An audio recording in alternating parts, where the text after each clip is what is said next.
Assalamualaikum warahmatullahi wabarakatuh. Semangat pagi anak-anak ibu yang hebat.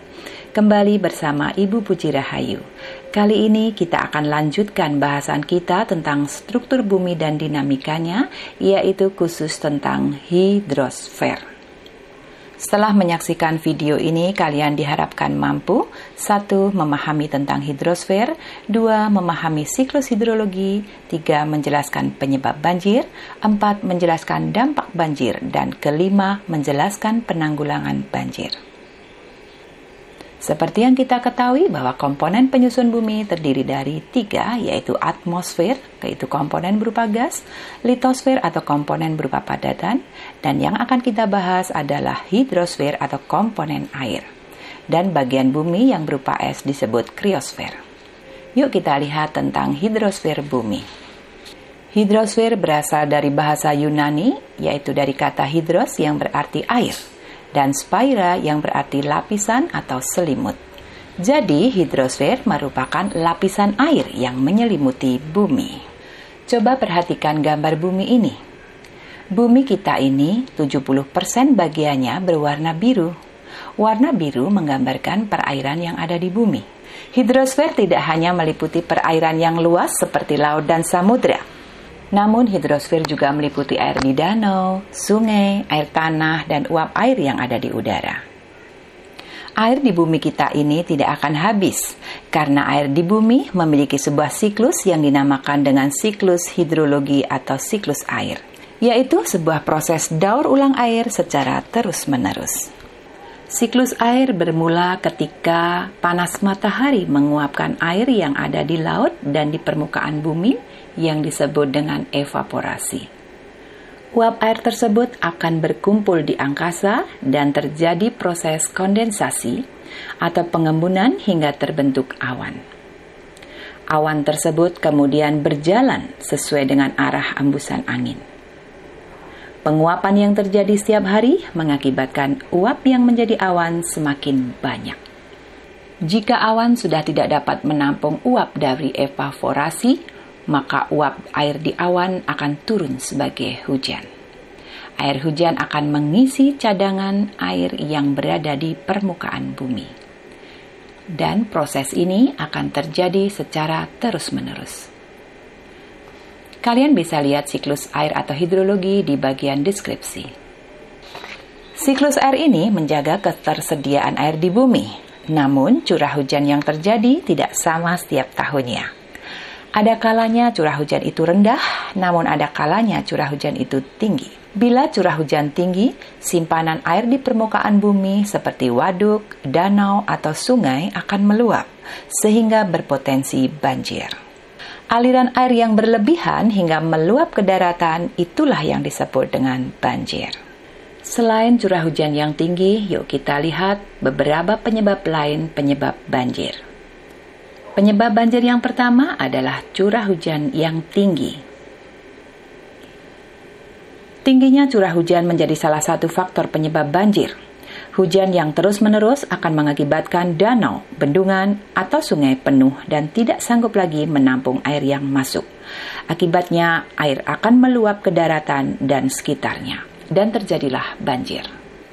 Penyebab banjir kedua adalah sistem pengelolaan lingkungan yang kurang baik.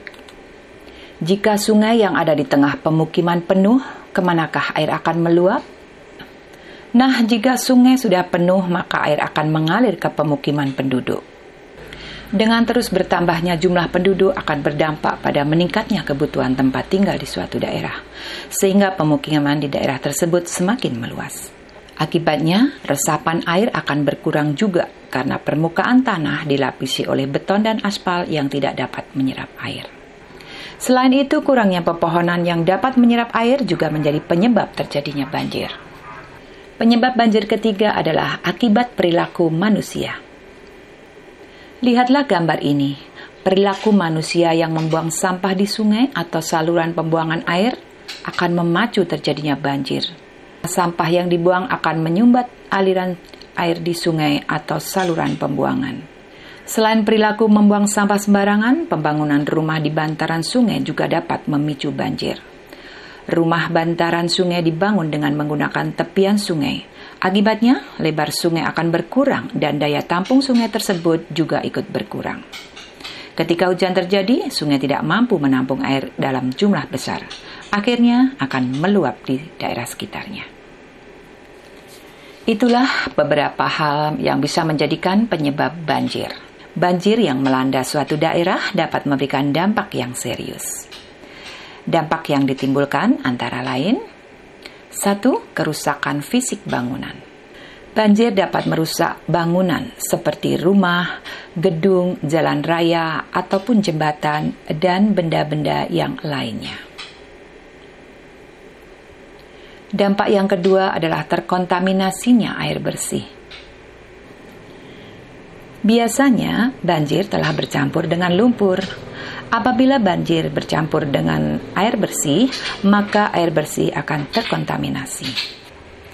Dampak ketiga adalah penyebaran penyakit diare dan penyakit kulit. Air yang kotor tentunya menjadi sarang yang menyenangkan bagi para kuman, virus, dan bakteri.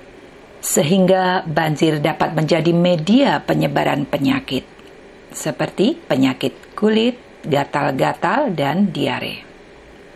Dampak yang keempat adalah kerugian ekonomi yang besar. Banjir yang menimpa daerah pertanian akan mengakibatkan gagal panen, dan lahan pertanian juga akan menjadi rusak. Butuh biaya yang banyak untuk merenovasi suatu bangunan atau lahan pertanian hingga dapat berfungsi kembali. Dan dampak berikutnya adalah munculnya korban jiwa. Dampak negatif banjir yang paling parah adalah munculnya korban jiwa. Hadirnya korban sebagai dampak banjir bandang seringkali dikarenakan terseret arus ataupun luapan air yang tidak terprediksikan. Itulah beberapa dampak banjir yang berakibat pada masyarakat. Untuk itu, yuk kita lihat bagaimana cara penanggulangan banjir. Berikut ini adalah beberapa hal yang dapat kita lakukan untuk menanggulangi banjir. Yang pertama adalah pengerukan sungai dan saluran air di lingkungan. Usaha ini merupakan usaha jangka pendek. Tujuannya agar tidak terjadi pendangkalan sungai akibat endapan lumpur dan sampah. Untuk jangka panjang bisa dilakukan dengan penanggulangan menanam pohon di lahan yang kosong. Masyarakat bisa menanam pohon di lahan yang kosong dan tentunya melestarikannya. Yang ketiga, membuang sampah pada tempatnya. Hal yang sangat penting adalah menanamkan kesadaran masyarakat untuk menjaga sungai dengan tidak membuang sampah di sungai. Masyarakat juga perlu dihimbau untuk tidak mendirikan rumah di tepi sungai agar sungai tidak semakin sempit. Yang keempat adalah membuat resapan air. Resapan air bisa dibuat di rumah kita masing-masing atau di kantor-kantor dengan cara membuat lubang biopori. Selanjutnya adalah hindari penebangan pohon di hutan dan bantaran sungai secara liar. Lakukan tebang pilih terhadap pohon-pohon yang sudah tua. Selanjutnya melakukan reboisasi dengan menanami kembali dengan pohon lain sehingga hutan tidak dibiarkan menjadi gundul. Demikian yang Ibu sampaikan pada kesempatan kali ini. Akhirnya, terima kasih atas perhatian kalian. Wabillahi taufik wal hidayah. Wassalamualaikum warahmatullahi wabarakatuh. Tetap semangat.